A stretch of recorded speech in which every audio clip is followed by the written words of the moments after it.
PBLA announcements. Alright, so next February 14th is our next PBLA launch. It's our new pass president's launch. It'll be great after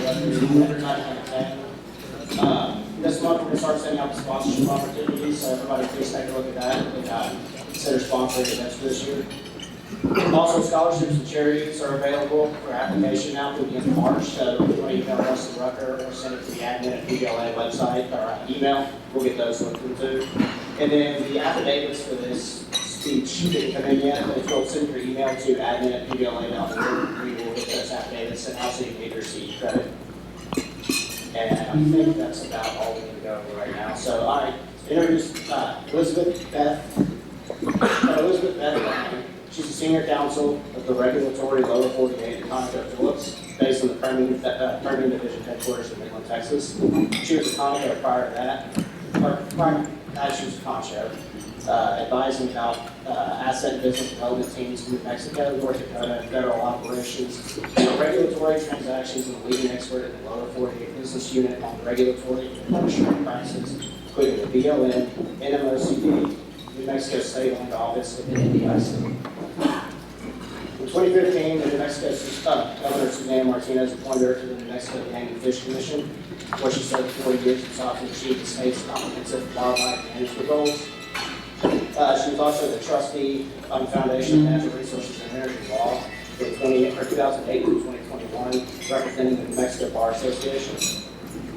She is a proud single mom of 2 daughters, Bella and Kate, who attend Midland Christian School, and she's obviously local here in Midland. So, Beth Ryan.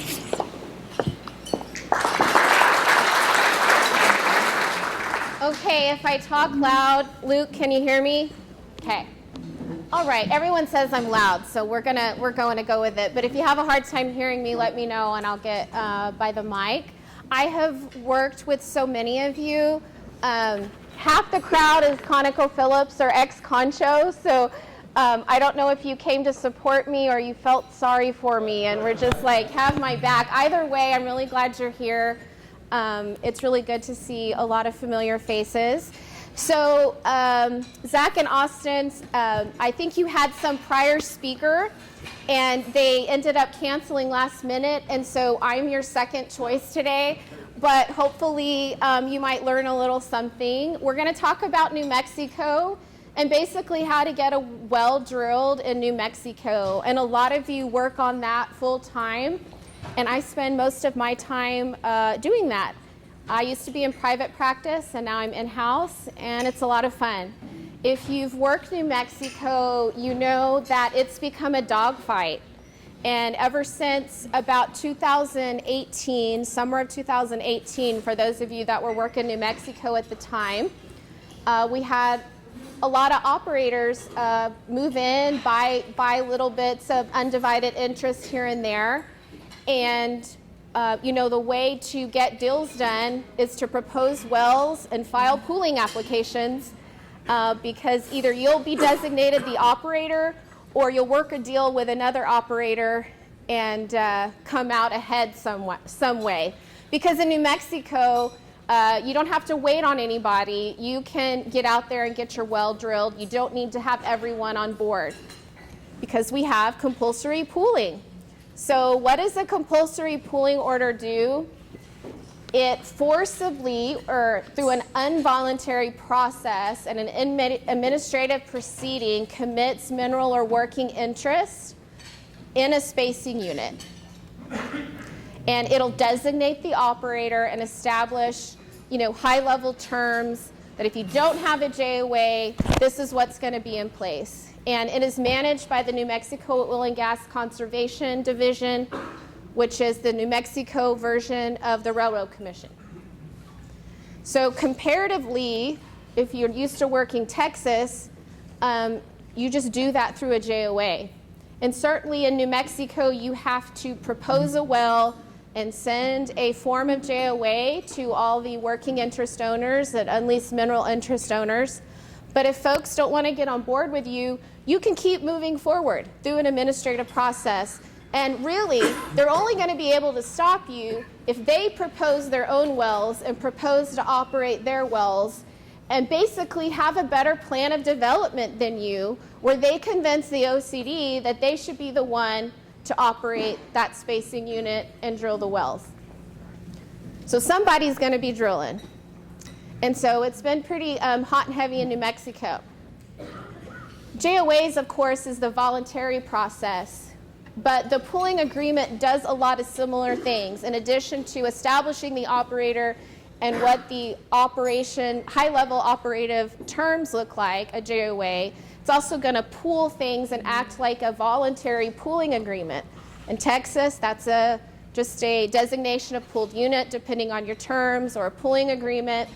You might be sharing costs through a production sharing agreement.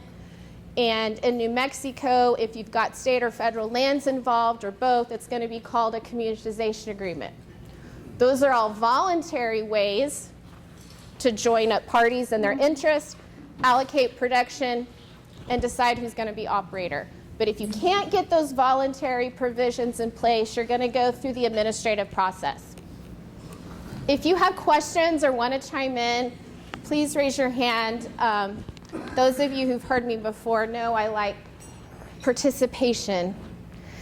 Okay, I think these factors, I put these at the beginning because I think if you're trying to be the lead dog, these are the factors that you really need to think about when you're planning your drilling project.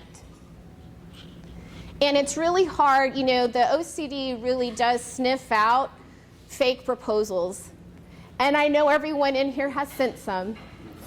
But at the end of the day, when we are in that dogfight in front of the OCD, the operator that really has put thought into really good well proposals, you've got your, all your planning's in place. Your geology looks right. It's not running through fault lines. We have had that case before. Everybody's made a good faith effort. I think the key factor, let's move to the next slide, is obviously who owns the most within the spacing unit. And if, all things are equal and there's one operator that owns the most, things are going to weigh heavy that direction. But that isn't always the case. There are plenty of operators who have prevailed at the OCD by not owning a majority, but it's because they were way better on a lot of these other factors. There's no presumption in New Mexico like North Dakota, where if you have the most mineral ownership or have had the most people sign your JOA, you're presumed to be the operator. In New Mexico, we have all of these factors. And so that's why it's a dogfight, and why I have a job is because we have to present witnesses and testify and prove up these factors. The OCD really does like to split the baby, if possible, and they're going to ask you why. If all the factors are equal, why can't y'all just come to an agreement? And they really do like parties to self-develop. So let's say one party has 3-mile proposals, but another party has 2-mile proposals, and in the 2-mile proposals, they have virtually all the interest. The OCD is probably going to pick the party, hey, you've got basically all your 2 miles, so you can develop your 2 miles, and hey, other operator, you need to propose something in your 1 miles. 1-mile development is not stranded according to the OCD. There's a lot of you that have even tried to convince me that that's just not economic to do a 1-miler anymore. Maybe we wouldn't drill it, but it's not stranded. So the OCD's fine with, 1-mile development. Lots of folks in the sandbox. This is the statute that authorizes pooling, and it requires the operator. The reason why we have it is to avoid the drilling of unnecessary wells. So why, the public policy reason behind all this is because, hey, we want everyone to be on board. We want everyone to get their just share. And we don't want projects sitting out there for years and acreage not getting developed. So that's a public policy reason behind it.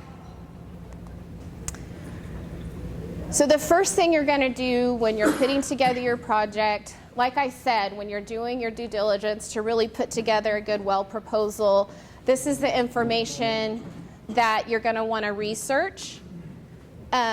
Without going into too much of the details, I'm going to try to keep it high level today just so you can not go to sleep on me. But you're going to want to identify, especially, do you have an interest in every tract that your well bore is going to penetrate? Because if not, you're going to have a pooling order before you can drill it. And even if you have an interest in every tract, you're not going to be able to produce it till you have a pooling order.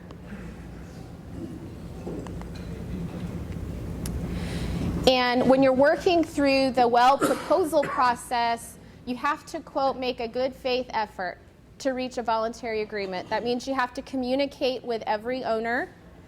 And that includes some people say you don't have to have a JOA. Trust me, your case is going to get continued until you provide a JOA to every working interest and mineral owner that you're supposed to, and giving them 30 days to review that JOA before they're going to let you go to hearing. So go ahead and send it at the beginning so your timeline can run, right? And these are the things that the letter has to include. You have to give the owner sufficient information to aid them in making a decision on whether they want to participate or not participate. And really, if you don't have these things and you don't send the JOA, your attorneys are all going to be involved getting the case continued. So if you're trying to go to hearing faster, just make sure you have your ducks in a row at the proposal stage. And that's going to start the time clock. So you're going to have to give 30 days to that, to those owners. Oh, I guess, hello, can you hear me better? All right. Sorry, Rita. No, it's okay. So that's going to start the time clock from when you send your well proposal. And you should send it return receipt requested prior to filing your pooling application. And good faith involves following up after it was sent, because at the hearing, you're going to get asked. You're going to get asked by your lawyer. You're going to get asked by the lawyer cross-examining you. And if you're not asked by either of them, you're going to be asked by the hearing examiner.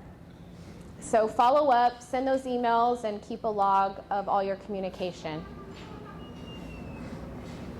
Those logs of efforts have become important. In fact, in all of our exhibits now, most operators, all of us attorneys practicing, we have a whole log of all the communication. So your attorney will probably be asking you for that information. And this is the timeline right now.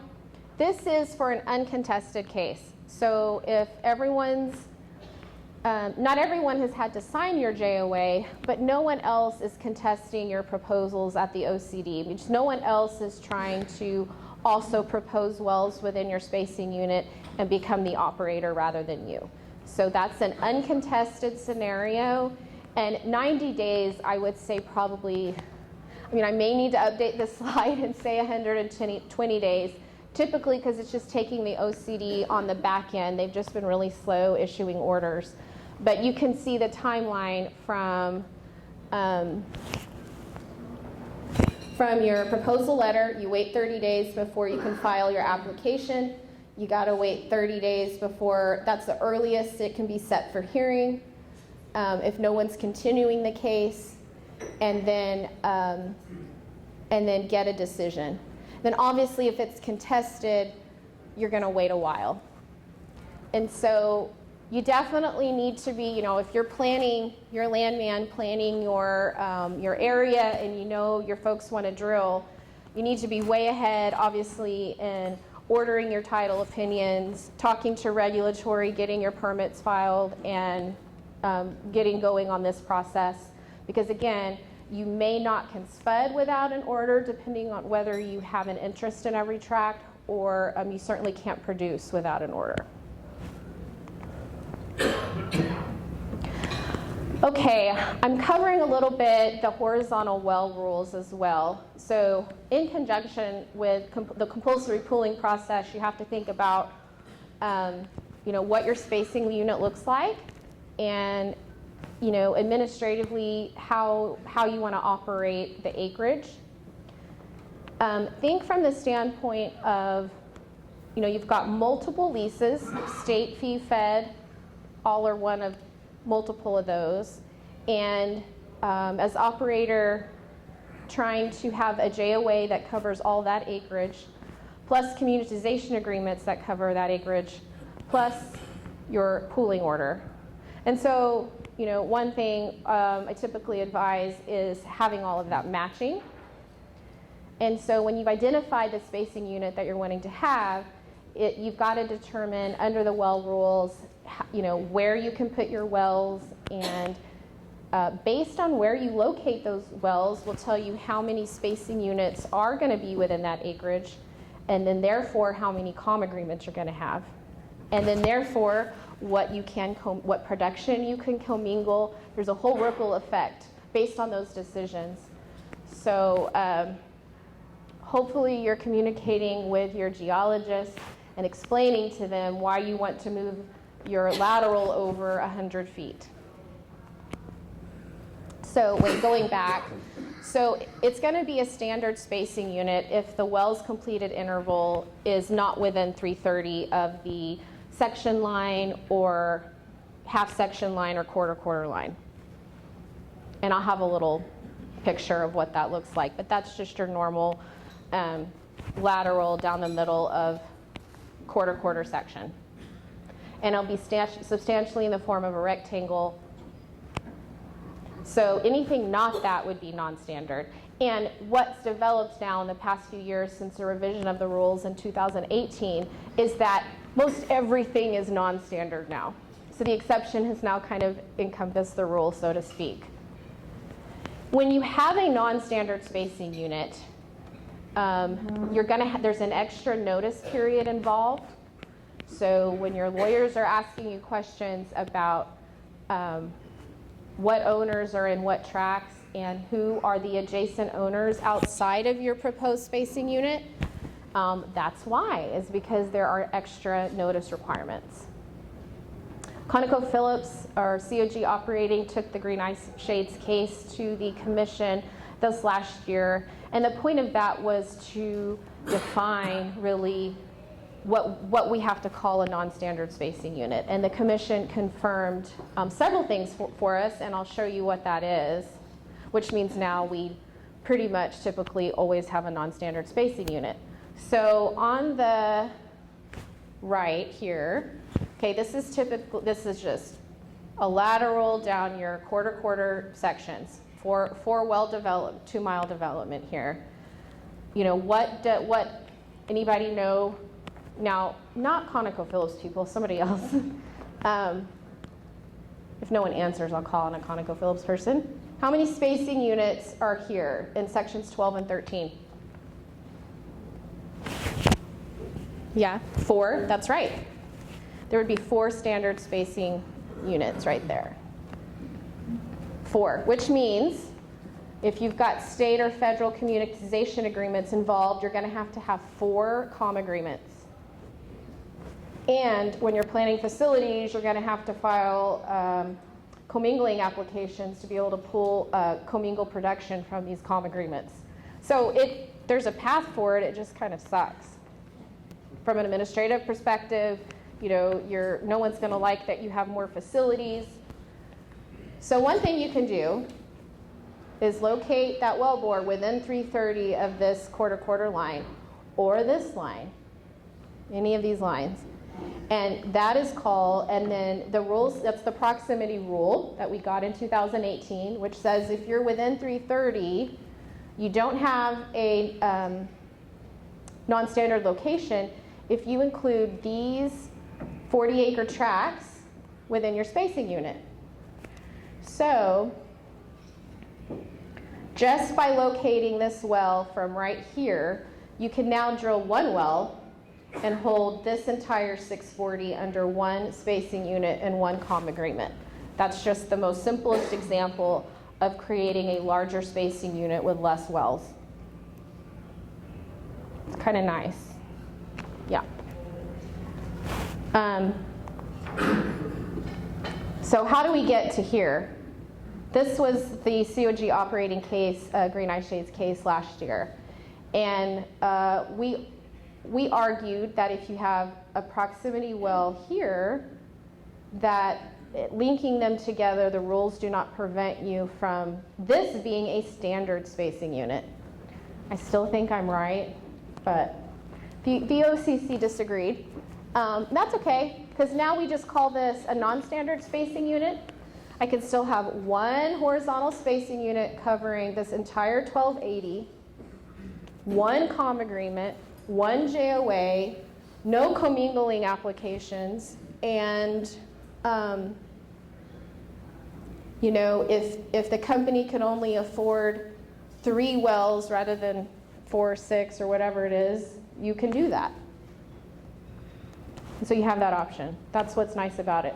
And because it's a non-standard horizontal spacing unit, there's just a notice process, 20-day notice process involved now. So we can still do it. And just to hit on this, so when you have a non-standard spacing unit, you have to notify all of these people in the adjacent tracts outside your spacing unit. So you're going to have a broker give Kevin Cox's group a call and have them run title, give you an ownership report so you notify the right people. Who is entitled to notice? If these are all producing spacing units, so if there's a vertical over here, a horizontal over here, this is producing, you just have to notify the operator. Super easy. We like it when we see producing spacing units next to us. But if not, then you need to give notice to the lessee. So if there's a lease covering this, it's a state lease or it's multiple fee leases, you would notify the lessee. If it's unleased, then you've got to track down all the mineral owners. So it just depends what's going on there on how much work your broker's going to have to do to get you that information so you can go through the process. Okay. These are the things for the application. Your C-102 does not have to be certified yet, just for the application. By the time hearing comes around, you're going to need to have that. But just for the application, it doesn't have to be certified. 20 days for affected parties, 10 days for notice by publication. Don't forget holidays. We just are about to have Martin Luther King Day coming up, and I won't forget because it's about like 8 years ago. None of us accounted for Martin Luther King Day and counting up our publication, and all of our hearings got continued because we were 1 day late. So keep that in mind. Okay, I have just, again, to keep this high level today, summarized a lot of things. I'll just mention that hearings are still being held virtually. I worked for Concho Resources in the Santa Fe office for a couple years and, of course, did hearings with them and then prior in private practice. But since moving to Midland at the beginning of COVID, I've attended about every hearing, but done so virtually. For a while it was for COVID. Right now it's because they're completely renovating Porter Hall in Santa Fe. So we're still going to be remote. I think what will happen, if you're having trouble getting big decisions back from the OCD, the director is leaving. Adrian Sandoval is leaving and going to the EPA. So we're now directorless, which means like no one's really driving the bus. And so if you've had some things get hung up lately, that's probably why. We have had some things, and I've heard this from other operators too, like you had some approvals from like district offices, and then all of a sudden, wait, we're taking that back, hold on, we don't know yet. And then that's because of the director situation. I think what will happen when we have a new director and when all the construction is done is that if you have an uncontested case, that can go forward virtually. And then if it's going to be a contested case, those will be set on certain dockets of the month, and everybody will go back to being in person. I always recommend to my witnesses that if you don't know, say you don't know, but remember that you're representing your company.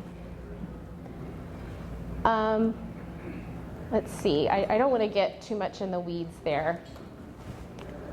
Some high-level things. One update I wanted to share with you, because this just happened last week at the hearing. So typically, if you are an operator, let's say you're a contract operator, you own nothing yourself within the spacing unit, you file your pooling application, that's been fine. It's gone through for years. Last week it changed. So if you're a company that contract operates with an affiliate, now, like, visit with your regulatory lawyers. We're now going to have to say, you know, I'll just use an instance. We don't contract operate, but let's say COG operating is going to be the operator, but ConocoPhillips is the one that owns a working interest. We would say ConocoPhillips would be the applicant, but it is designating COG operating as the operator and asking the division to appoint COG operating as the operator. It's just a change of a sentence, but for all the applications that were filed this past month, they're all going to have to get amended. So if you're waiting on a project, that just happened. I'm trying to think of other updates. For overlapping spacing units, and there's an existing spacing unit where you're proposing, that is an extra notice process, and those guys have to be okay and consent or go to hearing for your spacing unit. It's not a big deal, but it is an extra notice and letter, and it can hold up your hearing if you haven't sent it.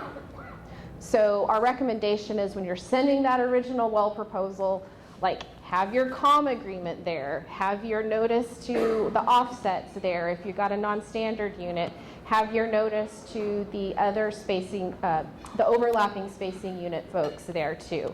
So you get it all out at once and all your timelines are running parallel to one another. I get a lot of questions about, can we pool a portion of a formation in only specific depths? Up until a couple years ago, the answer was absolutely only a formation or only a pool, like a special pool, like the Purple Sage is a special pool, Wolfcamp. But there have been some operators in the past couple years that have done it for certain depths, and that's to avoid changes in, like, depth severance, different ownership in different depths. But you just have to visit with your lawyer about notice to those folks and how to work your testimony to discuss why you're doing certain depths for that reason. But typically a pooling order covers an entire formation or a special pool.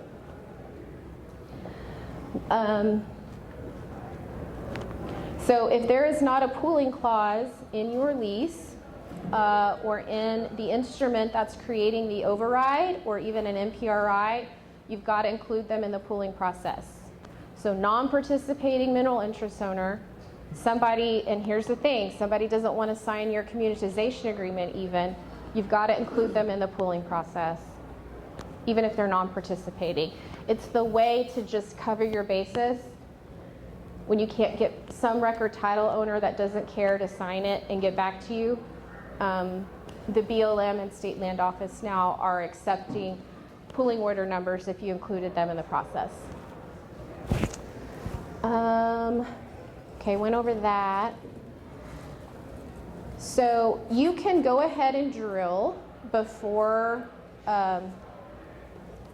It allows you to pool before or after the well is drilled, but if you don't have an interest in every tract, then you're going to have a trespass situation. So don't drill if you don't have an interest in every tract. You can spud if you have an interest in every tract, but you're not going to be able to produce. Does that make sense? So everyone's going to be super upset if you don't have your order by the time they're trying to complete those wells and put oil in the tanks. Okay.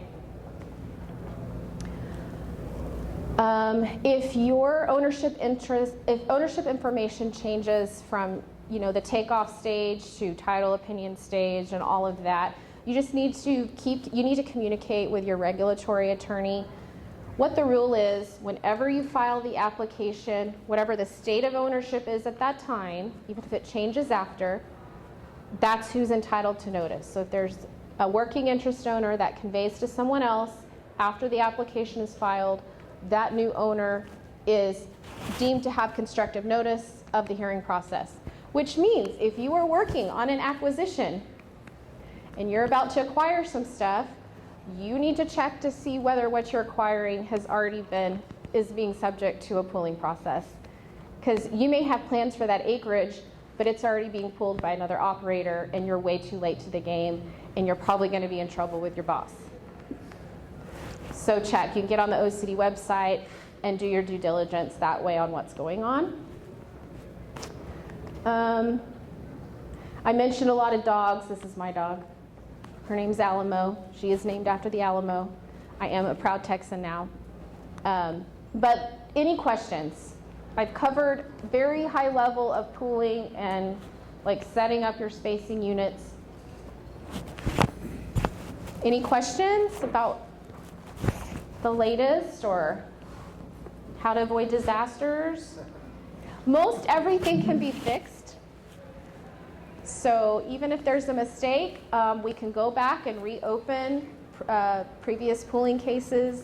We can amend things. It's really easy to get a case continued. That probably drives you crazy if you're working New Mexico. Okay, that's it, Zach. Thank you very much.